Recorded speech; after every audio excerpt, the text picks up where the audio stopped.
அவமானமாக இருக்க வேணாம் ஒரு அரசுக்கும் ஒரு அதிகாரிக்கும். அதை தாண்டி உதயநிதி இன்னொரு ரோடு வழியாக போய் கூலி ஆடியோ லான்ச்சுக்கு போய் அட்டென்ட் பண்ணுறாரு. போகிற வழியில் இந்த மாநகராட்சி ஊழியர்கள் இப்படி தெருவில் உட்காந்துருக்காங்க மழையிலையும் வெயிலையும்ன்றதை உறுத்தணுமா வேணாமா? ஜிஓ ரெஃபரன்ஸை வந்து லேபர் செக்ரட்டரி கொடுத்தாரு. அது வரைக்கும் கொடுக்காம இருந்தேன். ஜனவரி மாதம் வந்த தீர்ப்புக்கு இவங்க கொடுத்தா எங்கே ஒருவேளை இந்த சம்பள கேஸ் மாதிரி பர்மனெண்ட் கேஸ் ஜெயிச்சிட போகிறாங்கன்ட்டு விடாமல் இருந்தாங்க. இப்போ தான் வந்து கொடுத்தே அவனை நீதிபதி சொன்னவரை இப்போ 29 தான் கொடுத்தாங்க, 1 வேலை மறுப்புன்றாங்க. எனக்கு உள்ளபடியே 2000 பெண்கள் பிளாட்ஃபார்மில் உட்காந்துக்கிட்டு 5 நாளாக உட்காந்துட்டு இருக்காங்கன்றது எனக்கு அவ்வளோ கஷ்டமாக இருந்துச்சு. ஏழை ஜனங்களை வயிற்றுல அடிக்கிறதுக்குன்னு வந்து உட்காந்துருக்காரு. அவர் வந்து உட்கார்ந்ததுலேருந்தே நாங்கள் போராட்டம் தான். இப்போ மாநகராட்சி அதிகாரிகள், அரசு அதிகாரிகள் ராம்கி நிறுவனத்திற்கு ஆள் பிடிக்கும் அதிகாரிகளாக மாறிவிட்டார்கள்ன்றதான் நாம் இதிலிருந்து புரிந்து கொள்வோம். அதில் 2700 கோடிக்கு வித்துடுறாங்கல்ல, அதில் அவங்களுக்கும் ஒரு பங்கு இருக்குதுல்ல. வணக்கம் சவுக்கு மீடியா நேயர்களே. இன்றைக்கி ஒரு முக்கியமான விஷயத்தை பற்றி பேசுவதற்காகத்தான் நானும் நமது நெறியாளர் நிதிஷும் அமர்ந்திருக்கிறோம். சென்னை மாநகராட்சியை சேர்ந்த துப்புரவு தொழிலாளிகள் கடந்த 5 நாட்களாக தங்களது வாழ்வாதாரத்துக்காக மாநகராட்சி அலுவலகத்தின் வாசலிலேயே அமர்ந்து போராடி கொண்டிருக்கிறார்கள். ரொம்ப ஒரு காலநிலை மாறுபாடாக என்னன்றது தெரியல. கோடை காலத்தை விட கடுமையான வெயில் அடித்து கொண்டிருக்கிறது. நேற்று நல்ல மழை பெய்தது. இதில் அவர்கள் இந்த ப்ராப்பராக போராட்டத்துக்காக போடக்கூடிய இந்த ஷாமியான கிமியானெல்லாம் எதுவுமே இல்லாமல் மாநகராட்சி ரிப்பன் பில்டிங் வாசலில் அந்த கிடைச்ச அந்த தார்பாய் இதெல்லாம் வச்சு போட்டுக்கிட்டு 2000 பேர் அங்கே உட்கார்ந்துருக்கிறார்கள். அங்கே இருக்கிற பெண்கள்கிட்ட எங்கம்மா டாய்லெட் போகிறீங்கன்னு கேட்டேன். உள்ளே 2 டாய்லெட் இருக்குது, அதையும் பூட்டி வச்சுக்கிறாங்க என்று சொன்னார்கள். சென்னையோட அடையாளம் என்றால் அது ribbon building, central railway station என்று சொல்லலாம். சென்னை மாநகராட்சி உலகின் பழமையான மாநகராட்சிகளில் ஒரு மாநகராட்சி சென்னை மாநகராட்சி. அந்த மாநகராட்சியோட தொழிலாளிகள் 2000 பேர் பெண்கள் துப்புரவு தொழிலாளிகள் அந்த மாநகராட்சி வாசல்லே உட்காந்து 5 நாளாக போராட்டம் பண்ணிகிட்ருக்காங்க. என்ன நடந்துச்சுன்றது கேட்டிங்கன்னா நீங்கள் ரொம்ப வேதனைப்படுவீங்க. மெயின் என்ட்ரன்ஸுக்கு வந்தால் தானே உங்களெல்லாம் பார்க்கணுன்னு சொல்லிவிட்டு அந்த பக்கம் ரிப்பன் பில்டிங்கு பக்கத்தில் அந்த வக்ஃபு போர்டு அலுவலகம் இருக்கிற ரோடில் ஒரு பெரியமேடு பக்கத்தில் இன்னொரு கேட் இருக்குது மாநகராட்சிக்கு. அதை திறந்து வச்சுக்கிட்டு குமரகுருபுரம் கமிஷனரு மேயரு எல்லோரும் அது வழியாக வந்துக்கிட்டு போயிட்டுருக்காங்க. இது மாதிரி ஒரு கேடுகட்ட கவர்மெண்ட்டை பார்க்க முடியாது.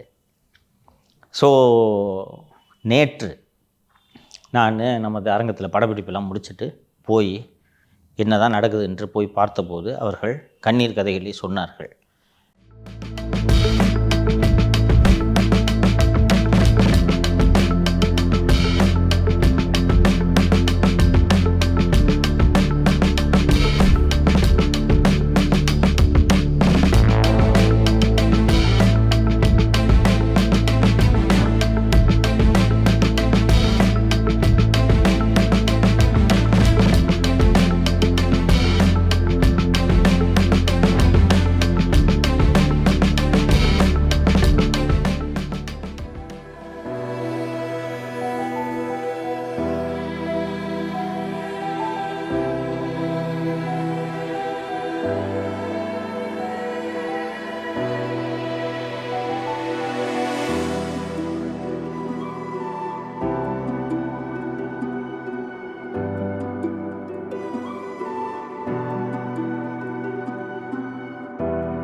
நமது செய்தியாளர் நிதிஷும் நம்மளோட வந்திருந்தார். தம்பி, இதுக்கு முன்னாடி ஜேர்னலிஸ்ட்டாக எங்கேயும் வேலை பார்த்துருக்கியா நீ? இல்லை சார், எங்கேயும் பார்த்ததில்லை இல்லையா? இப்போ தான் ஜேர்னலிஸ்ட்டாக நம்ம சேனல் தான் முதல் முறையாக வந்து சேர்ற. அப்போ உன்னோட ஃபஸ்ட்டு ஃபீல்டு விசிட்டு இது தான் இல்லையா? சரி, இப்போ என் கூட வந்த என்ன பார்த்தா என்ன தெரிஞ்சுக்கிட்டேன்? உண்மையிலே திமுக ஆட்சின்னு ஒரு கோர முகத்தை தான் நான் அந்த இடத்துல நான் பார்த்தேன். சும்மா ஏதோ அந்த ஆட்சி குறை சொல்லணுன்றதுக்காண்டி சொல்லலை. அந்த மக்கள் நான் என்கிட்ட சொல்கிறாங்க. நான் ஒரு அண்ணன் என்கிட்ட பேசினார். தம்பி, இங்கே அவங்க ஒரு பாத்ரூம் போகிறது கூட வசதி இல்லைப்பா. இப்போ உள்ளே போனாங்கன்னா அதை பூட்டி வச்சுருக்காங்க. சாப்பாடெலாம் யாராவது ஒருத்தவங்க பரிமாறுவாங்க சாப்பாடு அப்படின்னு சொல்லிட்டு நம்ம அந்த இடத்துல பார்த்தோம் சார். சாக்கடையாக ரொம்ப அந்த இடம் சாப்பாடுலாம் ரொம்ப கீழே கொட்டி அவங்க அந்த இடத்துல படுத்து தூங்குறாங்க. அப்படின்றப்ப அது உண்மையிலே பார்க்க ரொம்ப கஷ்டமாக இருந்துச்சு. இந்த அரசு வந்துட்டு இது வந்துட்டு அவங்க ஒன்றும் இல்லாத பொருளாதெல்லாம் கேட்கல. அவங்க தான் வாக்குறுதியில் சொல்லியிருக்காங்க திமுக அரசு. அதை தான் வந்து அவங்க கேட்குறாங்க நிறைவேற்றிட்டாங்கன்னு சொல்லிட்டு. அதை கூட அவங்களால பண்ண முடியல அப்படின்னு சொல்கிறாங்க. இன்னொன்று வேறு சொன்னாங்க, உதயநிதி ஸ்டாலின் அவர்கள் வந்துட்டு ஏதோ கூலி திரைப்படத்துக்கு வந்து ஆடியோ லான்ச்சுக்கு வந்து வந்திருக்காரு. வந்துட்டு அந்த மெயின் என்ட்ரன்ஸில் தான் இவங்க ஃபுல்லாக அமர்ந்து உட்காந்து போராட்டம் பண்ணிட்டு இருக்காங்க. இந்த வழி போகக்கூடாதுன்றதுக்காண்டி ஏதோ சுற்றி இன்னொரு வழி இருக்கா சார், அந்த வழி போகிறாங்களா? இதெல்லாம் எவ்வளோ ஒரு அப்பட்டமான ஒரு கேவலமான விஷயமா நான் பார்க்குறேன் சார். உண்மையிலே வந்து வருத்தத்தளிக்கு சார் அந்த பார்க்குறப்ப. இது இப்போ சொன்னல, இதான் ஜேர்னலிசம், ரைட்டா? இப்போ நீ போய் பார்த்த உடனே உன் மனசில் ஒரு உணர்வு ஏற்படுது இல்லையா? இந்த உணர்வை நம்ம சேனலில் இந்த நிகழ்ச்சியை பார்க்குற அத்தனை பேருக்கும் ஏற்படுத்தணும். அதுதான் ஒரு ஜேர்னலிஸ்ட்டோட வேலை. இதை போய் நீ பெரிய பெரிய காலேஜெலாம் படிக்க வேண்டியதில்லை. ஏழைங்க யாரும் இல்லை, அங்கே பார்த்த கக்கூஸ் எங்கே போவாங்க, இன்னொன்று பார்த்த அங்கே தான் உட்காந்து சாப்பிட்றாங்க. பிளாட்ஃபாரத்தில் இருக்குது. பிளாட்ஃபாரத்தில் அதை ஒட்டி இந்த மழைநீர் வடிகால் போகிறதுக்கு அந்த ரோடுக்கும் பிளாட்ஃபாரத்துக்கும் நடுவில் அந்த மழைநீர் வடிகால் இருக்குது. அங்கே தண்ணி தேங்கி நிற்கிது. பார்த்தியா? 2000 பெண்கள் இருக்காங்க. எங்கே டாய்லெட் போவாங்க? எனக்கு போனோடனே அதான் தோணுச்சு. எங்கேம்மா டாய்லெட் போகிறீங்கன்னு கேட்டேன். உள்ளே 2 இருக்குது, இவ்வளோ பேருக்கு 2 தான் அப்படின்னாங்க. ஸோ இதுதான் பேசுபொருளாக வேண்டும். கரெக்டாக? அவர்களே குறிப்பிட்டது போல் கூலியோட ஆடியோ லான்ச் பேசுபொருள் ஆகிறது, முதல்வரோட நிகழ்ச்சிகள் பேசுபொருள் ஆகின்றன. எல்லாமே மிகச்சிறப்பாக நடைபெற்றது போல் இன்று கூட போய் முதல்வர் கொளத்தூரில் ஒரு தொகுதியில் ஒரு பள்ளி கட்டிடத்தை திறந்து வைக்கிறாரு. இவங்களுக்காக யார் பேசுறது?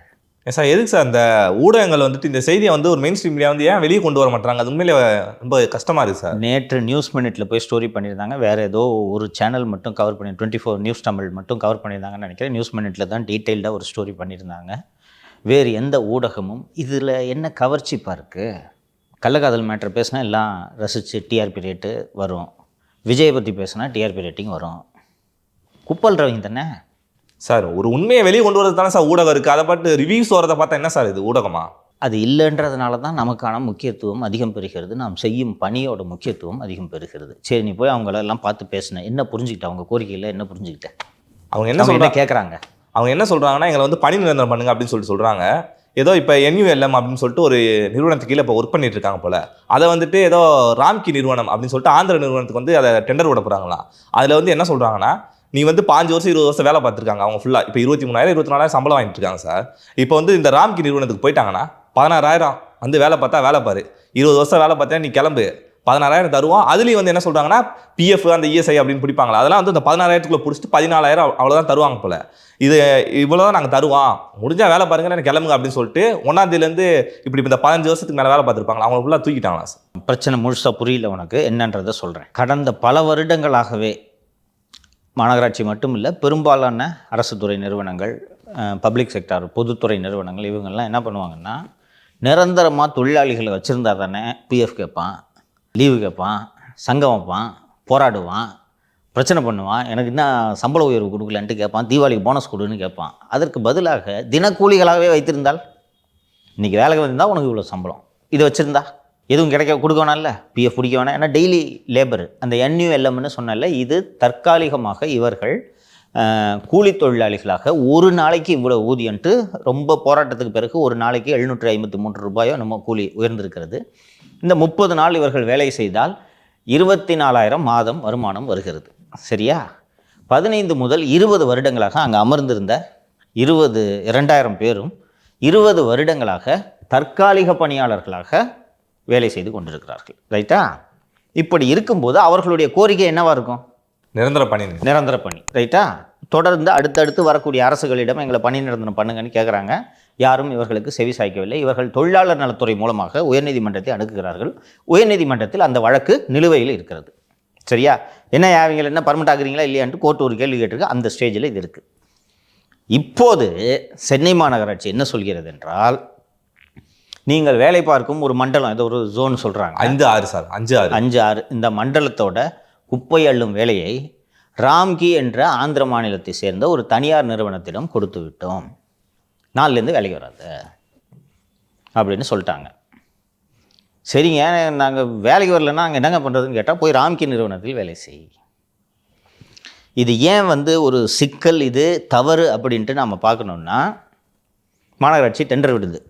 இந்த பாருப்பா 5-6 தானே மண்டலம் சொன்னேன், இந்த 5-6 மண்டலத்தில் குப்பை வாரணும், யார் யாரெல்லாம் குப்பை வாடுற நிறுவனங்கள் வாருங்கள் என்று டெண்டரை விட்டாங்கன்னா, நான் ஒரு நிறுவனம் நடத்துகிறேன், சவுக்கு லாஜிஸ்டிக்ஸ் அல்லது சவுக்கு ஹவுஸ் கீப்பிங் ஏஜென்சின்னு ஒரு நிறுவனம் நடத்துகிறேன்னா நான் அந்த டெண்டருக்கு பிட் பண்ணுவேன். பிட் பண்ணும்போது நான் அதில் என்னோட தகுதியாக நான் அதில் என்ன சொல்லுவேன்னா, என்னிடம் குப்பை அள்ளுவதற்கான பணியாளர்கள் இருக்கிறார்கள். இது சொல்லணுமா இல்லையா? ஆமாம் சார்.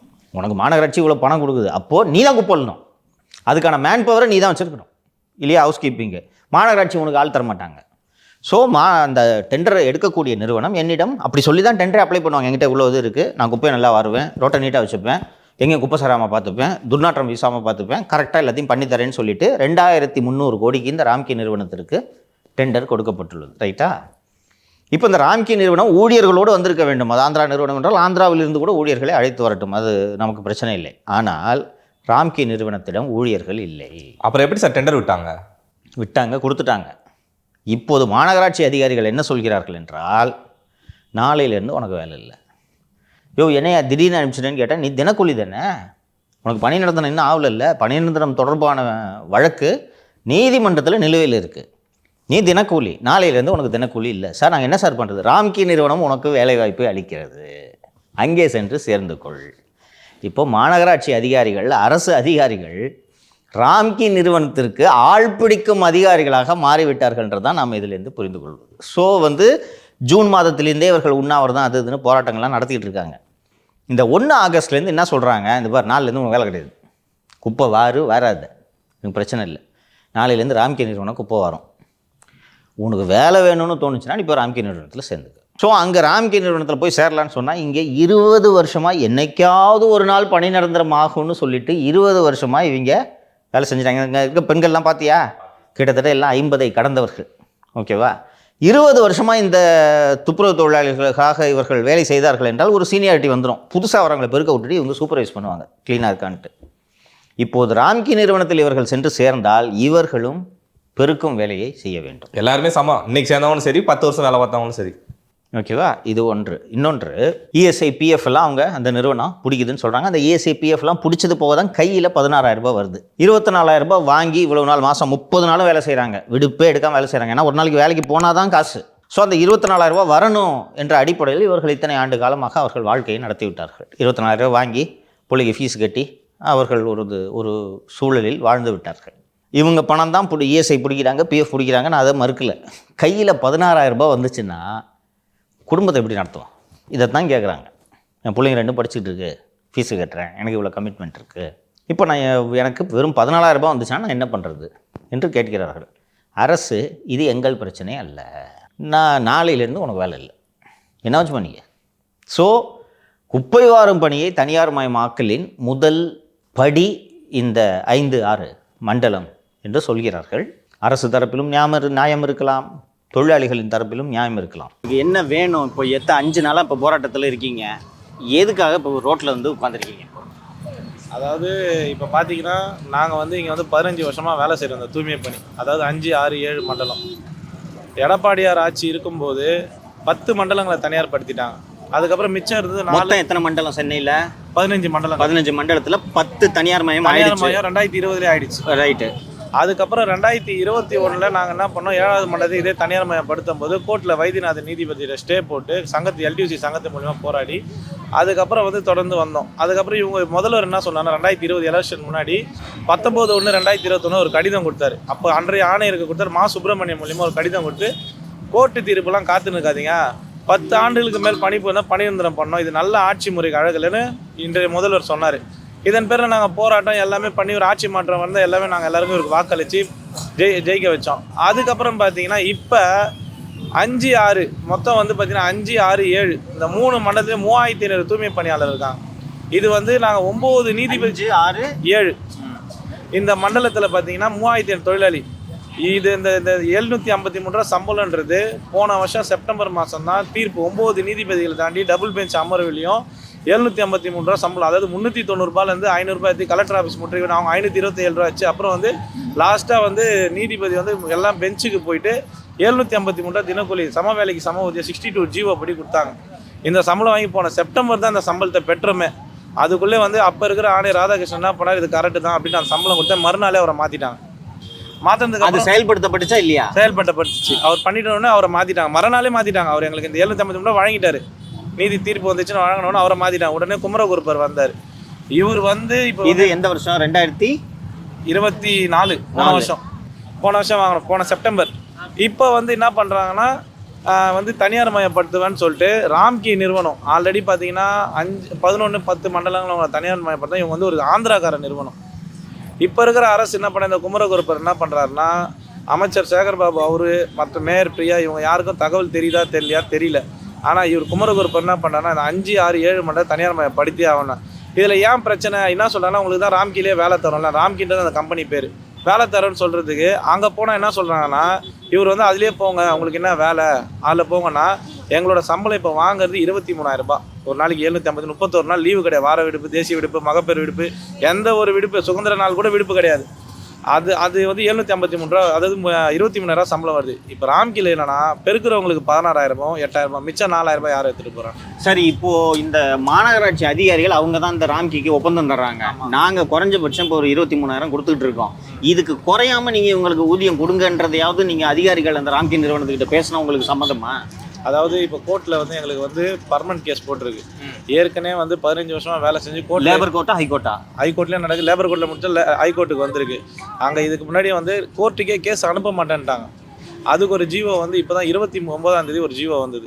அந்த ஜீவோ படி அதை தான் அப்போ தான் ஜீவோ ரெஃபரன்ஸே வந்து லேபர் செக்ரட்டரி கொடுத்தாரு. அது வரைக்கும் கொடுக்காம ஜனவரி மாதம் வந்த தீர்ப்புக்கு இவங்க கொடுத்தா எங்கே ஒருவேளை இந்த சம்பள கேஸ் மாதிரி பர்மனெண்ட் கேஸ் ஜெயிச்சிட போகிறாங்கன்ட்டு விடாமல் இருந்தாங்க. இப்போ தான் வந்து கொடுத்தே அவனை நீதிபதி சொன்னால இப்போ 29ஆம் தேதி தான் கொடுத்தாங்க. 1ஆம் தேதியிலேருந்து வேலை மறுப்புன்றாங்க. இப்போ இது வந்து 1ஆம் தேதினா செப்டம்பர் 1லேருந்து உங்களுக்கு வேலை இல்லை. இப்போ இந்த ஆகஸ்ட் 1 வேலை இல்லை. 3,500 பேரில் 1953 பேருக்கு வேலை இல்லை. நாங்கள் எல்லாம் ஒரே சங்கன்றதால இவங்களுக்கு இந்த நிலைமை போது எங்களுக்கு 9ஆம் மாதம் வரையும் வேலை இருக்குது. படிப்படியாக கமிஷனர் என்ன சொல்கிறாங்கன்னா, படிப்படியாக எல்லாரையும் முடிச்சிடும், எல்லாருமே அவுட் சோர்சிங் தான், யாருக்கும் நிரந்தர பணின்றது சென்னை மாநகராட்சியில் கிடையாதுன்றாங்க. நாங்கள் இப்போ ஆல்ரெடி கேஸ் போடும்போதே நீதிபதிக்கிட்ட என்ன சொல்கிறாங்க, லீகல் அட்வைசர் அதாவது நிர்வாக தரப்புலேருந்து என்ன சொல்கிறாங்கன்னா, இவங்க எல்லாம் எங்கள் தொழிலாளியே கிடையாது. 5 வருஷமாக நாங்கள் கொரோனா காலத்தில் எல்லா காலத்திலும் நாங்கள் தான் வேலை செஞ்சோம். அமைச்சர் வரைக்கும், பிரதமர் வரைக்கும், எல்லா வரைக்கும் நாங்கள் தான் வேலை செஞ்சோம். ஆனால் இவங்க தொழிலாளியே கிடையாதுன்றாங்க. இப்போ ராம்கின்னு ஒரு விஷயம் நான் வாட்டர் கேப்பில் சைன் போட்டேன். நாளைக்கு கோர்ட்டில் கேஸ் நடக்கும்போது கூட இப்போ நாங்கள் வேலையில் இருக்கும்போது இவங்க என்ன சொல்கிறாங்கன்னா, இவங்க எங்கள் தொழிலாளி இல்லைன்றாங்க. நாளைக்கு நம்ம கோர்ட்டில் போயிட்டு நீதிபதி கேட்கும்போது இவங்கெல்லாம் வந்து எங்கள் ஆளுங்களே கிடையாது, இவங்க வந்து ஒரு தனியார் ராம்கின்ற ஒரு நிறுவனம் ஆல்ரெடி கையெழுத்து வாங்கிடுறோம். அதனால இவங்க எப்படி பெர்மனன்சி? இப்போ உங்களுக்கு இந்த ஊதியம் இந்த 24,000 சொல்றீங்களே, இந்த ஊதியத்தை உங்களுக்கு கொடுக்கறது சென்னை மாநகராட்சி இல்லைங்களா? அப்ப நீங்க நேரடியா கார்பரேஷன்ல இருந்து பணம் வாங்குறீங்க. இப்போ உங்களை மாத்தி ராம்கி கிட்ட விட்டோம்னா இது அவங்க தனியார் எம்ப்ளாயிஸ், அது அவங்க பிரச்சனைன்னு சொல்லிடுவாங்க. ஆமா இதுதான். இப்போ என்னன்னா எங்களுக்கு வந்து இப்போ பணியந்திரம் முதல்வர் சொன்னதுபடி நடக்கணும். அது நான் பண்றாங்களா இல்லையான்னு தெரியல. அவங்கள நம்பி தான் ஓட்டு போட்டோம். இப்போ 2வது என்னன்னா 10 நல்ல ஆட்சி முறைக்கு அழகில்லைன்னு அவங்க சொன்னாங்க எடப்பாடியாரை பார்த்து. இப்போ இவங்க இருக்கிற 4 மண்டலத்தை தனியார் மயப்படுத்தணும் பண்ண முதல் கட்டமாக இப்போ 5, 6, அடுத்த கட்டமாக 4, 8, 7 பண்ணலான்னு இருக்காங்க. இப்போ எங்கள் சங்கம் வந்து 3 ஜோனில் இருக்குது, 5, 6, 7 இருக்கிறதால நாங்கள் மொத்த பேர் 3,500 பேர். இப்போ இந்த 4, 8 ஜோனில் இருக்கக்கூடிய தொழிலாளிகள்லாம் என்ன மனநிலைமையில் இருக்காங்க? அங்கே வந்து உங்கள் போராட்டத்துக்கு ஆதரவு தராங்க. அங்கே வந்து ஆதரவு தராங்க, பார்க்குறாங்க. என்னன்னா இந்த மண்டலத்தில் இந்த பர்மனன்ட் தொழிலாளி இருந்தாங்க இல்லைங்களா, அவங்களெல்லாம் போட்டு அவங்கள வீட்டுக்கு அனுப்புகிறாங்க.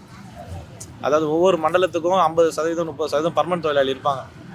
அவங்கள எடுத்து அதை நான் இருக்கிற இப்போ இந்த 5, 6 தனியார் மையத்துக்கு அம்சம் இருக்கிற பர்மனன்ட் தொழில் 5, 6 இருந்திருப்பாங்கல்ல, 5, 6 ஒரு பர்மனன்ட் தொழில் கொஞ்சம் பேர் இருப்பாங்க. அதை எடுத்து 4 போட்டு அவங்களுக்கு வேலையெல்லாம் வீட்டுக்கு அனுப்புறாங்க. அவங்களுக்கு வேலை கிடையாது, போங்க. அதனால அவங்க போராடுறதுக்கு கூட தைரியம் இல்லை. தைரியம் இல்லை. அவங்க சங்கம் யாரும் வெளிப்படுவா, கோர்ட்லேயும் கேஸ் போடல. நாங்கள் வந்து எங்கள் சங்க மாநிலத்தில் பாரதி அவர் மூலிமா தொடர்ந்து 2021 பலவேறு கட்ட போராட்டம். இதுவரையும் வந்து ஒரு 10 கேஸ் மேலே கோர்ட்டில் போட்டு கோர்ட்டுக்கு போகிற ஒரே காரணத்தால் தான் நாங்கள் நிற்கிறோம். இப்பயும் கோர்ட்டில் வந்து அவமதிப்பு வழக்கு போடுவேன், கமிஷனர் மேலே போடுவேன், நீ கோர்ட்டு தீர்ப்பு மதிக்கலைன்னா போடுவேன் தான் இந்த 753 ராதாகிருஷ்ணன் வழங்கினார். 4 நாள் உண்ணாவிரதம் வந்தார். இப்பயும் இந்த ஜீவோ ரெஃபரன்ஸ் வந்து நீதிபதி பரத் சக்கரவர்த்தி ஜனவரி மாதமே கொடுத்துட்டாரு. அந்த ரெஃபரன்ஸ் நம்பரை கொடுக்கறதுக்கு இதை டைம் கொடுங்க கேட்டு இப்போ போன 29, இது வந்து ஆகஸ்ட் மாதம், ஆகஸ்ட் 5, ஜூலை மாதம் 29ஆம் தேதி தான் இந்த ரெஃபரன்ஸ். அதுவும் எப்படி கொடுத்தாருன்னா, நீங்கள் இன்னும் நான் கொடுத்த ஃபஸ்ட்டு நீங்கள் டைம் கேட்கறதுலாம் விடுங்க, நான் கொடுத்த தீர்ப்புக்கு இன்னும் ஏன் அந்த ரெஃபரன்ஸ் கொடுக்காம இருக்கீங்க, அது நான் ஜெயிக்கிறாங்களோ தோக்குறாங்களோ கோர்ட்டில் வாதாடி பார்த்துட்டு நீங்கள் ரெஃபரன்ஸ் கொடுக்காம இருக்கீங்கன்னு விச்சுவல் மோடில் வந்து லேபர் செக்ரட்டரி வந்தார். ஆஜராயா அவனே இல்லை விச்சுவல் மோடில் வரணுன்னே அவர் வந்து நான் கொடுத்துட்றேன் சார் அப்படின்னு சொன்ன உடனே 6 நாள் உண்ணாவிரதம், 6 பெண்கள் உண்ணாவிரதம் இருந்த இது அப்புறம் தான் அந்த ரெஃபரன்ஸு சென்னை மாநகராட்சி கொடுக்குறாங்க. இப்போ கொடுத்துட்டா ஒரு வேலை இவங்க பணி நிரந்தரம்னு ஒன்று கோர்ட்டில் ஏதோ நல்ல நீதிபதி எங்களுக்கு தீர்ப்பு கொடுத்துட்டாங்க அப்படின்னா இந்த தனியார் மயம் இந்த கொள்ளடிக்குது. ஏன்னா எங்களுக்கு கொடுக்குற சம்பளம்ன்றது 753 ரூபான்றது மொத்தம் 3500 பேருக்கு கம்மியான செலவு தான். இத்தனைக்கும் ஒழுங்கான உபகரணங்கள் கொடுக்கறதில்ல, மாஸ்க்கு கொடுக்கறதில்ல, கையுறை கொடுக்கறதில்ல, கழிப்பறை வசதி கிடையாது, பெண்கள் துணியா மாற்ற அறைகள் கிடையாது. எல்லா வார்டும் குறிப்பாக சென்னை மாநகரத்தில் பார்த்தீங்கன்னா எல்லா இடத்தும் சுடுகாட்டில் தான் இருக்குது. சுடுகாட்டில் ஒரு தனியாக ஒரு அறை மாதிரி வச்சாங்க தான். அங்கே வந்து எந்த ஒரு வசதியும் கிடையாது. இருந்தாலும் இது சேவைன்றதால நம்ம வந்து போலீஸ் மாதிரியும் டாக்டர் மாதிரி இதுவும் சேவை. கொரோனா காலத்தில் பண்ணால் இது சேவைன்றதால எங்கள் தொழில் அதெல்லாம் குப்பை எடுக்கிறதுக்கு அன்னக்கூடியோ கிடைக்கிற டப்பாவோ 6 மாதத்துக்கு ஒரு வாட்டி கொடுக்குற டப்பா வச்சு வேலை பார்க்குறாங்க. ஆனால் இவங்க இப்போ வந்து எங்களுக்கு கொடுக்குற சம்பளத்தோட அதிகமாக 2700 கோடி, இப்போ ராம்கி நிறுவனன்றது 2700 கோடின்னு சொல்லிட்டு இந்த குறிப்பிட்ட அசோசியேஷன் மெம்பர்ஸ்லாம் சும்மா நான் இவங்கள ஒரு செட்டிங் போட்டு இதுலேருந்து எடுத்து இவங்களை வந்து என்ன சொல்கிறாங்கன்னா இவங்களாம் வேலை செய்யறதில்ல அப்படின்னு சொல்லி அவங்க 2700 கோடி. ஆனால் எங்களுக்கு வருஷ சம்பளமே அவ்வளோ ஆகாது. ஒரு வருஷத்துக்கு 276 கோடி வந்து இவங்க இந்த இதுக்கு வச்சுருக்காங்க, 720 ப்ராஜெக்ட்டுன்ட்டு. ஆனால் எங்கள் சம்பளம் பார்த்தீங்கன்னா மிஞ்சி போனால் 10 கோடி கூட தாண்டது கிடையாது. இப்போ பார்த்தீங்கன்னா 1ஆம் தேதியிலேருந்து நாங்கள் வந்து இந்த வந்து குடியேறும் போராட்டம் வந்து எல்டிசி சங்க சார்பாக நடத்திட்டுருக்கோம். இதுக்கு பேச்சுவார்த்தைன்னும் போது நிறைய அரசியல் கட்சி தலைவர்கள்லாம் பார்த்தீங்கன்னா பேச்சுவார்த்தைக்கு யாருனா வந்தாங்களான்ட்டு யாரும் வரல. ஓட்டு போட்டு ஜெயிக்க வச்ச முதலமைச்சரோ துணை முதலமைச்சரோ இல்லை அவங்க துறை ரீதியான அமைச்சரோ இல்லை மேயரோ துணை மேயரோ வருவாங்களா பார்த்தா, ஆனால் நாங்கள் எல்லாருமே வந்து வந்தாங்களா கேட்டாங்களான்னு கேட்குறாங்க. ஆனால் இதுவே 2ஆம் தேதி இதே ரிப்பன் மாளிகை இதுக்கு பின்னாடி இருக்கிற கட்டடம் தான் நேரு ஸ்டேடியம். அதில் கூலிப்பட ரஜினி சூப்பர் ஸ்டார் ரஜினியோட படம் கூலிப்பட ஆடியோ லான்ச்சுக்கு உதயநிதி ஐயா வந்துட்டு போகிறாரு. ஆனால் இங்கே 2500 பேர் இருக்கும். ஆனால் அவர் நடிக்கிற படம் மட்டும் பார்த்தீங்கன்னா மாமன்னன், மற்றபடி சமூக நீதி, சமத்துவத்துக்கு இந்த பக்கம் போகிறத அப்படியே மாற்றி டைவர்ட் பண்ணி இந்த பக்கம் எல்லாம் எங்களை உள்ள அவர் வராரு, வெளியே ரோட்டில் உட்காரு போலீஸ் சொன்னாங்க. உடனே அக்கறையாக இவ்வளோ நாள் நம்ம உட்காந்துக்கிறோம், 1ஆம் தேதி ஃபுல்லாக உட்காந்து நேற்றுலாம் ஒன்று கேட்கல, 2ஆம் தேதி வந்தோன்னே ஏன் உள்ளே உட்கார வைக்கிறான்னு கேட்டால் பார்த்தா இல்லை இது வந்து டெபுட்டி சிஎம் வந்து போகிற கான்வாய் ரோடு இது, அதனால் நீங்கள் உட்காந்த பிரச்சனை ஆகும், கொஞ்சம் நேரம் உள்ளே உட்காந்து உங்களுக்கு உள்ளே இடம் கொடுக்குறோம் பந்தல் போகிறேன்னா. அவர் வந்து அப்படி வந்து திருப்பி மாற்றி விட்ட உடனே எங்களை கேட்கவும் இல்லை ஒன்றும் இல்லை, போலீஸ் ஆஃபீஸர் இங்கேயே உட்கார வச்சுட்டு அவர் வந்து பார்த்தா ரொம்ப ஒரு சர்வசாதாரணம் வந்து கூலி ஆடியோ லான்ச் வந்து ரஜினி தான் ஓட்டு போட்டு ஜெயிக்க வச்சாரா இல்லை அவர் துணை முதலமைச்சராக தெரியல. அவர் வந்து கூலி ஆடியோ லான்ச்சுக்கு வந்துட்டு அப்படியே போயிட்டார். இங்கே 2500 பேர் இருக்கிறது தெரியாதா? இல்லை இந்த துறைக்கு வந்து அமைச்சர் நேரு அவரு வரல, சேகர்பாபு அறநிலையத்துறை அவருக்கு வந்து சென்னை மாநகராட்சி பொதுத்துறை சுகாதாரத்துறை அவர் கொடுத்துருக்காங்களா? அவர் வந்து உள்ளே வந்துட்டு போகிறார். அவர் வந்து பார்த்துட்டு அவர் பின்பக்கமாக போகிறாரு. இது வந்து மெயின் என்ட்ரன்ஸு. இப்போ பார்த்தீங்கன்னா நாங்கள் மட்டும் ரோட்டில் இல்லை, நாங்கள் மட்டும் சென்னை மாநகராட்சி வளாகத்தில் இல்லை, இந்த சென்னை மாநகராட்சி வளாகமே இப்போ வந்து ஃப்ரீஸ் நிலையில் இருக்குது. என்னன்னா யாரும் இயல்பு நிலையில் அவங்க வாழலை இப்போ, ஏன்னா எல்லாம் மறைஞ்சி ஓடுற நிலமை இருக்குது. தூய்மை பணியாளர் அவங்கள கட்டுப்படுத்தி அவங்க நினச்சின்னு இருக்காங்க உள்ளே உட்காந்து நம்ம தான் சென்னை மாநகராட்சி கட்டுப்படுத்துகிறோன்னு. ஆனால் எங்கள் மக்கள் தொழிலாளிகள் வெளியே வந்து ஒரு காம்பவுண்ட் அரண் மாதிரி போட்டு வரவங்க ஒரு ஆணையரால் தைரியமாக இப்போ வர முடியுமா? ஒரு மேயரால் தைரியமாக வர முடியுதா? ஒரு துணை மேயரால் இல்லை இந்த தொகுதி பக்கத்திலே ஓட்டேரியில் தான் வீடு, சேகர்பாபு அவர் வீடு தைரியமாக வந்துட்டு போக முடியுதா? அப்போ ஏன் இவங்க மறைஞ்சு வாழறாங்க? இந்த மக்களை பார்க்க யாருமே சரி தயாராக இல்லை. ஏன்னா இங்கே ஒரே விஷயம் தான் இடிக்குது, 2700 கோடி வீட்டுக்கு வந்துச்சே திருப்பி எடுத்து எப்படி கொடுக்குறது?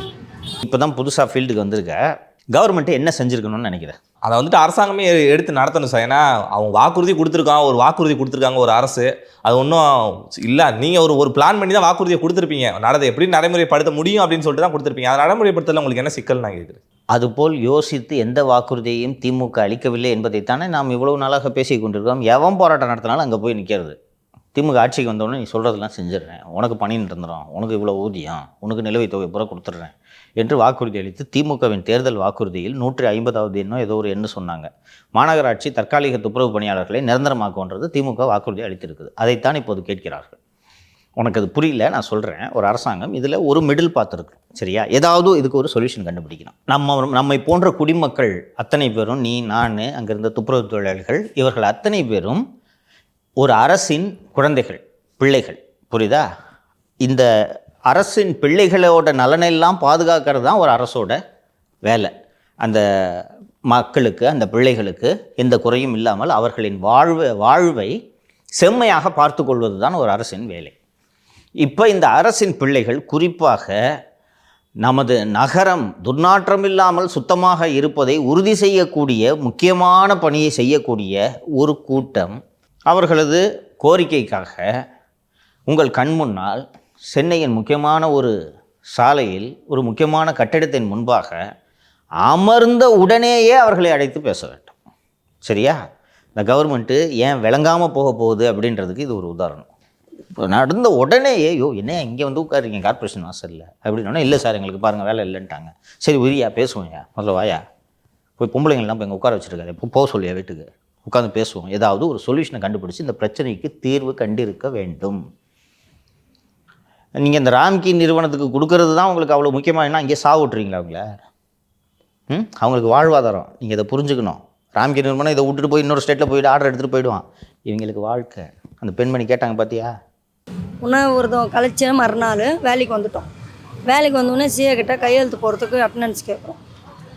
யாருக்குமே வேலை கிடையாது. இது எந்த டேட்டு சொல்கிறாங்க? 1ஆம் தேதி ஆகஸ்ட் 1. ஆகஸ்ட். உங்களுக்கு வேலையே கிடையாது, நீங்கள் சேர்ந்தா ராம்கியில் போய் சேருங்க, இனிமேல் உங்களுக்கு எங்கே என்யூஎல்எம் ஸ்டாஃப் நீங்கள் கிடையாது, சென்னை மாநகராட்சி நீங்கள் கிடையாதுன்னு. அது எப்படி சார் நாங்கள் ஒத்துக்க முடியும்? நீங்கள் எத்தனை வருஷமாக வேலை செஞ்சுட்ருக்கீங்க? 15 வருஷம். 15 வருஷமா.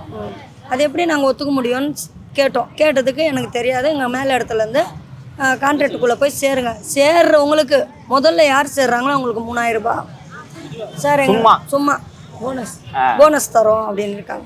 சார் எங்களுக்கு அந்த 3000 ரூபாய் வேணாம், எங்களுக்கு 10000 ரூபாய் கொடுக்குறதோ வாங்கல. இந்த 3000 ரூபாய்க்கு நாங்கள் 15 வருஷமாக நாங்கள் கஷ்டப்படல, நீங்கள் கொடுக்குற 3000 ரூபாய் எங்களுக்கு வேணாம், எதுவுமே வேணாம், எங்களுக்கு எங்கள் வேலை கொடுங்க, நாங்கள் என்யூஎல்எம் ஸ்டாஃப், எதுக்கு எங்களுக்கு 3000 ரூபாய் கொடுக்குறீங்க? இல்லாமல் அதில் சேர்ந்தா உங்களுக்கு பிஎஃப் இஐசி அதெல்லாம் வரும். சார் 15 வருஷமாக 20 வருஷமாக வேலை செய்கிறோம், அப்போல்லாம் பிடிக்காத இஐசி பிஎஃப் இப்போ எதுக்கு சார் வேணாம்? அப்போ பிடிக்காத இதெல்லாம் இப்போ வேணாம், எங்களுக்கு வயசும் ஆயிடுச்சு, எங்களுக்கு என்யூஎல்எம் ஸ்டாஃபில் நாங்கள் இதே சம்பளத்தில் நாங்கள் வேலை செய்கிறோம், அதெல்லாம் இன்னைக்கு இருக்க நிலைமையில தொடரும் அப்படின்னு. அதெல்லாம் கிடையாது, கிளம்புங்க, வேலை சேரலைன்னா கிளம்புங்கன்னு ஒரு வார்டுக்கும் 30 போலீஸ் போட்டாங்க. நாங்கள் எங்கேயா பிரச்சனை பண்ணுவோன்ட்டு. சரி நாங்கள் கிளம்பிட்டு நேராக வந்து இங்கே உட்காந்துட்டோம். இங்கேயும் உட்காரும்போது எல்லா கேட்டும் சாத்திட்டாங்க. அப்போ நாங்கள் எங்கே போய் போராடுறது? நேராக வந்து இங்கே வந்து உட்காந்து 5ஆவது நாள் ஆகுது. இது வரைக்கும் கமிஷனரும் இறங்கி வரல, யாரும் எங்கள்கிட்ட பேச்சுவார்த்தைக்கும் கூப்பிடல. எவ்வளவோ பேர் கார்பரேஷன் கமிஷனர் இருந்திருக்காங்க. இந்த குமரகுருபரன் மேலே நீங்கள் எல்லாரும் ரொம்ப கோபமாக இருக்கிறதுக்கு காரணம் என்ன? ஊழல் பண்ணுறது, ஏழை ஜனங்களை வயிற்றில் அடிக்கிறதுக்குன்னு வந்து உட்காந்துருக்காரு. அவர் வந்து உட்கார்ந்ததுலேருந்தே நாங்கள் போராட்டம் தான். நாங்கள் போராட அவர் உட்கார்ந்ததுலேருந்து போராட்டம் தான் நடத்திக்கிட்டு இருக்கோம்.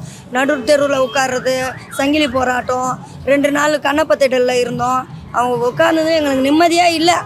எனக்கு கான்ட்ராக்டுன்னு எங்களை மிரட்டி போராட்டத்தில் இறக்கிட்டார். இதுக்கு முன்னாடி இருந்த கமிஷனர்ஸ் இந்த தனியார் மயமாக்கல்ல இவ்வளவு தீவிரமா இல்லையா? யாரும் இந்த தீவிரமா இல்லை. இவர் ஒண்டி தான். நான் அடித்து காட்டுவேன், சேர்ந்தா என்யூஎல்எம் ஸ்டாஃபே இருக்கக்கூடாதுன்னு சொல்லியிருக்காரு.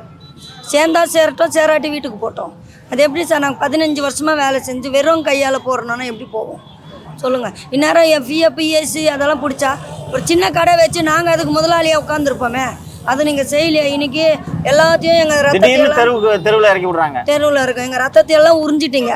நல்லா சின்ன வயசில் வேலைக்கு வந்துட்டோம், எங்களுக்கு வயசாகிடுச்சு, ரத்தத்தை எல்லாம் உரிச்சிட்டிங்க, எங்களுடைய அனுபவம்லாம் இங்கேயே போயிடுச்சு. அப்போ வேறு இடத்துல நாங்கள் எங்கே போய் வேலை செய்ய முடியும்? இப்போ நீங்கள் போய் இந்த தனியார் நிறுவனத்துக்கு போனீங்கன்னா ஜூனியர் ஸ்டாஃப் மாதிரி தான் போகணும் இல்லையா? புதுசாக வேலைக்கு சேர்றவங்க மாதிரி போகணும். அதுவும் சம்பளம் பத்தாதே சார். 23,000 ரூபாய்க்கும் 16,000 ரூபாய்க்கும் எவ்வளோ? அது பெருக்கிறவங்களுக்கு எங்களுக்கு பெருக்க வேலை தான் கொடுப்பாங்க, வண்டியெல்லாம் கொடுக்க மாட்டாங்க. எங்ககிட்ட லைசன்ஸும் இல்லை. பெருக்கிற வேலைக்கு 16,000 ரூபாய், வண்டி கொடுத்தா 18,000 ரூபாய், லாரியில் போகிறவங்க 19,000 ரூபாய், இப்படி தான் கணக்கு. ஆனால் அந்த 19,000 ரூபாய் எடுத்து எங்களுக்கு சொல்கிறாங்க 19,000 ரூபாய் கொடுக்குறாங்களேன்னு. எங்கே கொடுக்குறீங்க? நீங்கள் போட்ட லிஸ்ட்டு, நீங்கள் அனுப்பிச்ச இதில் எங்களுக்கு 16,000 ரூபாய் தான் சம்பளம். எனக்கு இன்னொரு விஷயம் சொல்லுங்கம்மா. இப்போது ராம்கி நிறுவனம் ஒப்பந்தம் போடுறாங்கன்னா அந்த ராம்கி நிறுவனம் தொழிலாளிகளோட வரணும், கரெக்டுங்களா? ராம்கி நிறுவனத்துக்கு கார்பரேஷன் என்ன சொல்லணும்னா நீ வந்து குப்பையை சுத்தம் பண்ணணும்னு சொல்லும், அவங்க தொழிலாளிகளோட வரணும். ராம்கி நிறுவனத்துக்காக ஏன் மாநகராட்சி வேலைக்கு ஆள் சேர்த்து விட்டுட்டு இருக்காங்க? 2,700 கோடி தொழிலாளிகள்ல சேர்க்க வேண்டியது, ஆளுங்களை எல்லாம் ரெடி பண்ணிட்டு வர வேண்டியது ராம்கி நிறுவனத்தோட வேலை, கரெக்டுங்களா? நீங்க போய் ராம்கி நிறுவனத்துல சேருன்னு ஏங்க கார்பரேஷன் அதிகாரிகள் ஏன்னு சொல்றாங்க? ஊழல் இருக்குல்ல, அதில் 2,700 கோடிக்கு வித்துடுறாங்கல்ல, அதில் அவங்களுக்கும் ஒரு பங்கு இருக்குது இல்லை? ஏன்னா உங்களுக்கு விருப்பமா தான் நீங்களா போய் ராம்கில சேர போறீங்க. நீங்க போய் அங்க சேருங்கன்ட்டு கார்பரேஷன் ஆபீசர் எதுக்கு சொல்லணும்? எதுக்கு சொல்லணும்? சம்பந்தமே இல்லையா? அது தனியார் நிறுவனம். நீங்க யார் சொல்ற? ஆனா ஜோனல் ஆபீசர் இவங்க எல்லாம் வந்து ஆர்வமா இருக்கிறாங்க.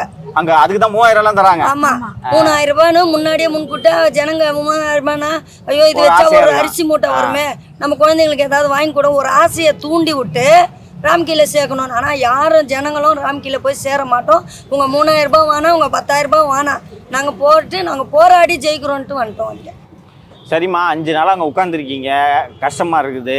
இது எல்லாருக்கும் ஒரு சமூகத்துக்கே அவமானம். இது நம்ம எங்கள் ஒரு சென்னையோட தூய்மை பணியாளர்கள் இந்த மாதிரி ரோட்டில் மழையிலையும் வெயிலையும் உட்காந்துருக்குது. அரசாங்கத்துக்கும் மாநகராட்சி நிர்வாகத்துக்கும் நீங்கள் என்ன சொல்ல விரும்புகிறீங்க? எங்களது வந்து பண்ணி நிறுத்தணும், கேஸு கோர்ட்டில் இருக்குது. நாங்கள் பண்ணி நிறுத்தணும், கோர்ட்டில் பார்த்துக்குறோம். ராம்கியால் ரத்து செய்யணும். அந்த ராம்கி எந்தெந்த வார்டுக்கு ராம்கி? ஜோன் 6, ஜோன் 5க்கு. ஜோன் 5 and 6க்கு ராம்கி. இங்கே அடிச்சிட்டானா மற்ற ஜோனுக்கும் போயிடும். இருக்கிறது 5 ஜோன் தான். 5 ஜோன் தான். இப்போ இங்கே வந்துட்டாங்கன்னா அடுத்த 3 ஜோனும் போயிடும். ஸோ இப்போ சென்னையில் இருக்கிற 5 ஜோன்ல மொதல் ஜோனு இந்த 2 ஜோனுக்கு தான் பரிச்சார்த்த முறையில் வர்றாங்க. வந்துட்டாங்கன்னா 5 ஜோனும் போயிடும் இல்லையா? அப்போ இந்த ஆபத்தை உணர்ந்து இந்த மீதி இருக்கிற ஜோன்ல இருக்கவங்கலாம் ஏன் உங்க கூட போராட்டத்தில் இறங்கல? இருக்காங்க, ஆதரவு கொடுக்க வந்திருக்காங்க. ஆதரவு கொடுக்க 4வது மண்டலம், 8வது மண்டலம், 7வது மண்டலம் எல்லாம் 5 நாளாக எங்களுக்கு ஆதரவு கொடுத்துக்கிட்டு தான் இருக்காங்க. ஏன்னா உங்களுக்கு நடக்கிறது நாளைக்கு எங்களுக்கு நடக்கக்கூடாது, இதை நாங்கள் தடுத்து நிறுத்துவோம், நாங்களும் வந்து கலந்துக்கிறோன்னு எல்லாமே கலந்துக்கிறாங்க.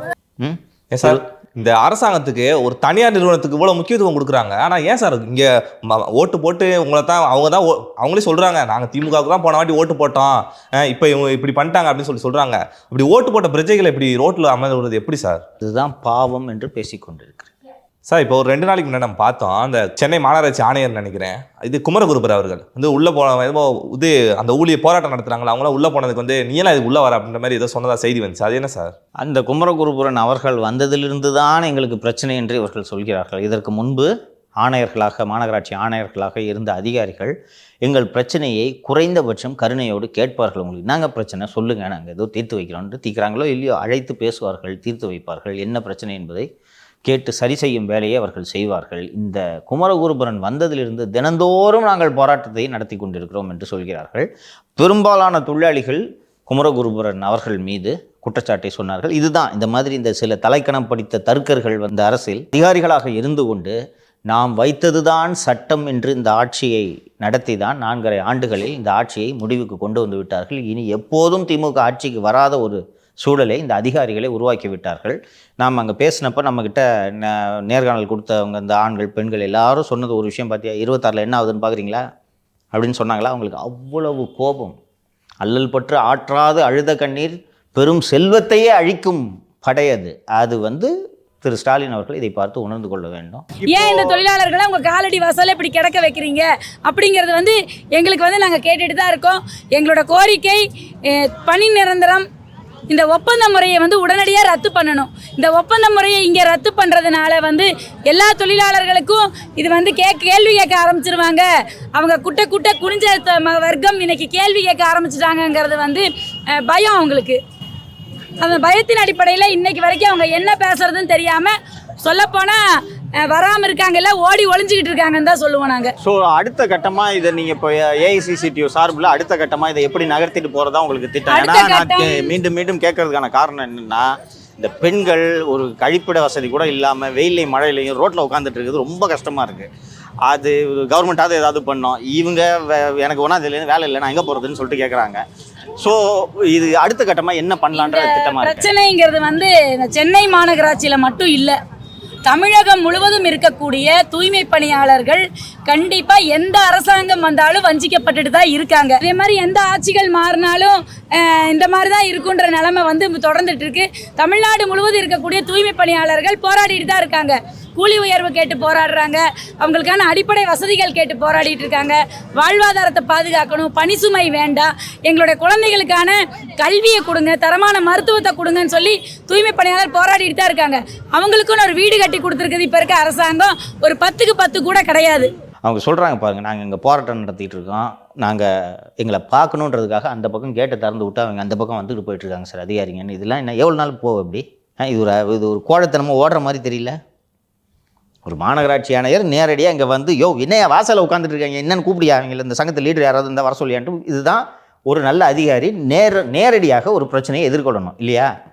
அதை விட்டுட்டு இந்த பக்கம் வேணாம் அவங்க உட்காந்துருக்காங்க சைடில் போன்னு சொல்லிட்டு போய் நீ பாட்டுக்கு வேலையை பார்த்துட்டு இருக்கேன்னா இந்த பிரச்சனை அடிந்து விடுமா, மறைந்து விடுமா? இது எவ்வளோ பெரிய கடைந்தெடுத்த கோடைத்தனம் தெரிகிறதா சார்? இந்த மாநகராட்சி ஊழியர்கள்னு சொல்லிட்டு உங்கள் பேர் வச்சுருக்காங்க, ஆனால் மாநகராட்சி கீழே தான் வந்து உங்கள் வேலை கேட்குறாங்க. அது எதுக்கு சார் மாநகராட்சி ஒர்க்கை வந்து எதுக்கு சார் டெண்டர் விடணும்? கால சூழ்நிலை மாறிக்கொண்டிருக்கிறது. அரசு செய்து கொண்டிருந்த பல வேலைகள் தனியார் வசம் சென்று கொண்டிருக்கின்றன. ஒரு 10 வருஷம் முன்னாடிலாம் பார்த்தா 10 இல்லை 15 வருஷம் மேலே இருக்கும். ட்ரெயினில் வந்து சாப்பாடே ரயில்வே ஸ்டாஃப் தான் செய்வாங்க. இன்றைக்கி அதெல்லாம் ஐஆர்சிடிசி என்ற ஒரு நிறுவனத்தை தொடங்கி அதெல்லாம் வந்து ப்ரைவேட்டைஸ் பண்ணிட்டாங்க. இது போல் பல இடங்களில் தனியார் மயம் நடந்து கொண்டிருக்கிறது. நான் முழுமையாக தனியார் மயத்துக்கு எதிரானவன் அல்ல. ஓகேவா? எதையுமே ப்ரைவேட்டைஸ் பண்ணக்கூடாது, எல்லாமே கவர்மெண்ட்டு தான் செய்யணுன்ட்டு வரட்டுத்தனமான வாதத்தை நான் வைக்கக்கூடியவன் அல்ல. சார் இன்னொன்று சார், தனியார் மயமாக்குறதுனால அரசாங்கத்துக்கு லாபமா இல்லை எப்படி சார்? லாபமும் உண்டு, நஷ்டமும் உண்டு. அரசாங்கம் என்பது நான் தொடக்கத்திலே சொன்னது போல் அந்த குடிமக்களை தங்கள் பிள்ளைகளாக அரசாங்கம் பார்க்க வேண்டும். பிள்ளைக்கு சோறு போடுறதுல லாப நஷ்ட கணக்கு பார்ப்பியா? பார்க்கக்கூடாது சார். ஓகேவா? தனியாருக்கு கொடுக்கறதுல நீ லாப நஷ்ட கணக்கு பார்க்கலாம். ஆனால் 15 முதல் 20 வருடங்களாக இவர்கள் சென்னை நகரத்தின் வீதிகளை சுத்தம் செய்த உங்களது பிள்ளைகள். அவங்க 20 வருஷமாக நீ பர்மனெண்ட் பண்ணுவேன்னு நம்பி நான் இந்த வேலையில் இருந்துட்டேன். எனக்கு இப்போ 55 வயசாகுது, 50 வயசாகுது. என்னை போய் ஒரு ப்ரைவேட்டு கம்பெனியில் 14,000 ரூபாய் சம்பளத்துக்கு நான் ஏற்கனவே வாங்கிட்டு இருந்ததை விட 10,000 ரூபா கம்மி சம்பளத்துக்கு வேலைக்கு போகணும்னு சொல்கிறியே. இப்போ நான் போய் இந்த தனியார் கம்பெனியில் சேர்ந்துட்டேன்னா என்னை பணி நிரந்தரம் பண்ணணும்னு சொல்லி நான் நீதிமன்றத்தில் போட்ட வழக்கு என்ன வருது? நான் பாட்டுக்கு நீ சொல்கிறேன்னு ராம்கே நிறுவனத்தில் போய் சேர்ந்துட்டேன்னா நீதிமன்றத்தில் என்னை பணி நிரந்தரம் பண்ணணும்னு சொல்கிற வழக்கு வரும்போது நீ அங்கே போய் என்ன சொல்லுவேன்? அவர் தான் இப்போ தற்காலிகமாக சேர்ந்துட்டார். அவங்க எல்லாம் போய் ப்ரைவேட் கம்பெனியில் வேலை செய்கிறாங்க சார், அவங்களுக்கும் கார்பரேஷனுக்கும் சம்மந்தம் இல்லை என்று சொல்வீர்கள். அப்போ நான் 20 வருஷமாக குப்பை வாரினதுக்கு என்ன பலன் என்று கேட்கிறார்கள். எல்லா பிரச்சனைக்கும் தீர்வு ஒன்று இருக்கும்.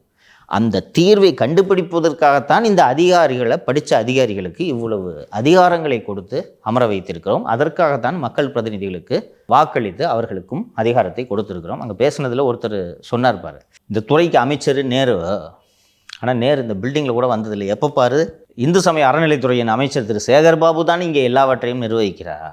அவருக்கும் இதற்கும் என்ன சம்பந்தம்? எங்கள் துறை அமைச்சர் திரு நேரு அவர்களோடு நாங்கள் பேச வேண்டும், நேரு இதில் தலையிட வேண்டும் என்ற கோரிக்கையை தான் அவர்கள் வைக்கிறார்கள். எப்படிப்பட்ட தலையீடான அரசு இது தெரியுதா? அவங்க சொல்கிறது கரெக்டு. சென்னை மாநகராட்சி உள்ளிட்ட தமிழகத்தில் உள்ள அனைத்து மாநகராட்சிகளும் KN நேரு அவர்களின் கீழ் வருகிறது. ஆனால் சென்னைக்கு மகாராஜா நான் தான்ன்றது நம்ம நிகழ்ச்சியிலே நான் சொல்லியிருக்கேன். சேகர் பாபுக்கு அந்த எண்ணம் உண்டு. ஆனால் அதனால் கார்பரேஷனில் என்ன பஞ்சாயத்துனாலும் சேகர் பாபு தான் பார்ப்பார். வேறு யாரும் அவரை மீறி உள்ளே வந்து விட முடியாது. இதில் என்னென்னா நடுவில் ஒரு மிடில் பாத்தில் ஒரு சொல்யூஷனை கண்டுபிடிக்கணும். இப்போது அவங்க எனக்கு 24,000 வாங்கிட்டு இருக்கேன். இன்னொரு விஷயம் சொல்ல மறந்துட்டேன். பேசும்போது அவங்க சொன்னாங்க, இப்போ இந்த ராம்கி நிறுவனத்துக்கு வேலை செய்கிறதுக்கு ஆள் இல்லை, குப்பை வர்றதுக்கு ஆள் இல்லைன்றதுனால யாரெல்லாம் போய் பேரை கொடுக்குறீங்களோ 3,000 ரூபாய் உங்களுக்கு ஃபஸ்ட்டு ஸ்டார்டிங்கில் எடுத்தோடனே கையில் 3,000 ரூபாய் வாங்கிக்க அப்படின்றாங்க. என்ன ரீசன்னா, ஏழைங்க 3,000 ரூபா பெரிய தொகை அவங்களுக்கு. ஸோ 3,000 ரூபாய்க்கு அலைஞ்சிக்கிட்டு போய் இந்த ஜனங்க வாங்கிடும் அப்படின்னு சொல்லிட்டு, இதெல்லாம் யார் இந்த 3,000 ரூபா உனக்கு கிடைக்கும்னு சொல்கிறது யாருன்னு பார்த்தீங்கன்னா மாநகராட்சி அதிகாரிகள். தனியார் நிறுவனம் அந்த ராம்கி நிறுவனத்திற்கு ஆள் பிடிக்கும் ஏஜென்ட்டுகளாகவே இந்த அதிகாரிகள் மாறிவிட்டார்கள். ஸோ குறைந்தபட்சம் என்ன பண்ணணும்னா, கார்ப்பரேஷன் இவங்களுக்கு 20 வருஷம் வேலை செஞ்சவங்களுக்கு ஒரு பேக்கேஜ் கொடுங்க. புரியுதா? இப்போ திடீர்னு ஒருத்தரை வேலையை விட்டு ஒரு தனியார் நிறுவனத்திலே வேலையை விட்டு அனுப்புனா கூட 3 மாதம் தராங்களப்பா, 3 மாதம் நோட்டீஸ் கொடுத்து 3 மாத ஊதியத்தை கையில் தருவார்கள். அதுபோல் ஒரு பேக்கேஜை குறைந்தபட்சம் கொடுங்க. இதுதானே ஒரு சொல்யூஷனு. உட்காந்து பேசி இங்கே பாருங்கள், நாங்கள் இது தனியார் மயப்படுத்துறது முடிவெடுத்துட்டோம், உங்களை பணி நிரந்தரம் பண்ணுவது எளிதல்ல, ஒரு பாலிசி டெசிஷனாக எடுத்துட்டோம். இப்போ என்ன சார் பண்ணுறது? எங்களுக்கு வேணும்னு சொன்னால் இத்தனை வருஷம் வேலை செஞ்சால இத்தனை வருஷம் வேலை செய்கிறவங்களுக்கு இவ்வளோ தரோம், இதுக்கு கம்மியாக வேலை செஞ்சவங்களுக்கு இவ்வளோ தரும். ஏதாவது ஒரு சொல்யூஷன். அதுக்கு அவங்க ஒத்துக்க மாட்டாங்க. அதை தான் பேசி அவங்கள கன்வின்ஸ் பண்ணணும். அதுக்கு பிறகு இந்த தொகையை வாங்கிக்கிட்டு நீங்கள் வேலைக்கு போகாமல் போங்க, நாங்கள் ஒன்றும் பண்ண முடியாது. இப்படி ஏதாவது ஒரு சொல்யூஷனை கொண்டு வரணும்ல. அதை விட்டு நாளிலேருந்து உனக்கு வேலை இல்லைட்டு தெருவில் விட்டா 5 நாள் போராட்டம் நடத்துகிறாங்க. இன்ன வரைக்கும் யாருமே ஒரு அதிகாரி கூட அந்த பேசல. அதுதான் இந்த அதிகாரிகள் தான் அந்த என்ட்ரன்ஸ் வழியாக உள்ளே போகிறாங்களே. அவமானமாக இருக்க வேணாம் ஒரு அரசுக்கும் ஒரு அதிகாரிக்கும். அதை தாண்டி உதயநிதி இன்னொரு ரோடு வழியாக போய் கூலி ஆடியோ லான்ச்சுக்கு போய் அட்டென்ட் பண்ணுறாரு. போகிற வழியில் இந்த மாநகராட்சி ஊழியர்கள் இப்படி தெருவில் உட்காந்துருக்காங்க, மழையிலையும் வெயிலையும்ன்றதை உறுத்தணுமா வேணாமா? கூலி ஆடியோ லான்ச் அவ்வளோ முக்கியமா? அத்தனை பேர் கோரஸை சொன்னாங்க பார்த்தியா, 26 எல்லாத்துக்கும் சேர்த்து நாங்கள் ஒரு தண்டனை தருவோம்னு சொன்னாங்கல்ல. நிச்சயமாக தண்டனை தருவார்கள். எனக்கு உள்ளபடியே 2000 பெண்கள் பிளாட்ஃபார்மில் உட்காந்துக்கிட்டு 5 நாளாக உட்காந்துட்ருக்காங்கன்றது எனக்கு அவ்வளோ கஷ்டமாக இருந்துச்சு. இதனால்தான் நான் மீண்டும் மீண்டும் தொடர்ந்து வலியுறுத்தி கொண்டிருக்கிறேன், இந்த அரசு ஒழிய வேண்டும். இதான் ஒரு சீஃப் மினிஸ்டரோட வேலை. இப்போ இந்த மாதிரி இங்கே உட்காந்துருக்காங்க, 5 நாளாக 2 நாளாக போராட்டம் நடத்திட்டு இருக்காங்கிறத உடனடியாக முதல்வரின் கவனத்துக்கு கொண்டு போனோன்னே முதல்வர் KN நேரு கூப்பிட்டு, யோ என்ன அந்த மாதிரி பிரச்சனை பண்ணிருக்காங்கன்னா அண்ணன் இந்த மாதிரி என்ன சிக்கலை சொன்னோன்னு போய் முடியாத. இது முதலமைச்சருக்கே தெரியாது நினைக்கிறேன் பிரச்சனை. முதலமைச்சருக்கு எது தெரியும் இது தெரியாதுன்ற? எதுவுமே தெரியாது. தெரியாதனால தான் குளத்தூரில் டான்ஸ் பார்த்துன்னுக்கிறாரு. பார்த்தியா டான்ஸு? பக்கத்தில் வீடுகள்லாம் எரிஞ்சு கிடக்கு உட்காந்து டான்ஸ் பார்த்துட்டு. அவர் குடும்பம் மட்டும் நலமாக இருக்குது. அதனால தான் என்ன திட்டம் அது? நலம் காக்கும் ஸ்டாலின், குடும்ப நலனை காக்கிறாரு. அந்த குடும்பம் மட்டும் நல்லா இருக்கணும்னா தான் மக்கள் திமுகவுக்கு வாக்களிக்கணும். மக்கள் நல்லா இருக்கணும்னா என்ன முடிவை எடுக்க வேண்டும் என்பதை மக்கள் முடிவு செய்து கொள்வார்கள். இந்த நிகழ்ச்சி வாயிலாக நான் மீண்டும் வலியுறுத்துகிறேன், இந்த மாநகராட்சி துப்புரவு தொழிலாளிகள் உங்கள் பிள்ளைகள். அண்ணன் திரு நேரு அவர்கள் உடனடியாக தலையிட்டு இந்த பிரச்சனைக்கு ஒரு தீர்வு காண வேண்டும். உங்கள் மாநகராட்சியில் 15-20 ஆண்டு காலம் கூலி தொழிலாளிகளாக வேலை பார்த்தவர்கள் வீதியில் அமர்ந்து இயற்கை அழைப்புக்கு கூட வழி இல்லாமல் அவர்கள் இப்படி அல்லாடுவது உங்கள் அரசுக்கு அவமானம், திராவிட மாடல் அரசுக்கு அவமானம். இதை புரிந்து கொண்டு உடனடியாக இந்த பிரச்சனைக்கு தீர்வு காண வேண்டும் என்று நினைக்கிறேன். ஜேர்னலிசம்னா இதான் ஜேர்னலிசம், புரியுதா? எங்கெங்கே எவன்லாம் கஷ்டப்படுறான்னா அவனோட கஷ்டத்தை எல்லா மக்களுக்கும் சொல்கிறதான் ஜேர்னலிசம். ஒன்றும் பெரிய காலேஜெலாம் போய் படிக்க வேணாம், இதான் அடிப்படை. இதை புரிஞ்சுக்கிட்டு இதை என்றைக்கும் ஃபாலோ பண்ணி you will become a good journalist. ரைட்டா? நன்றி சார். நன்றி.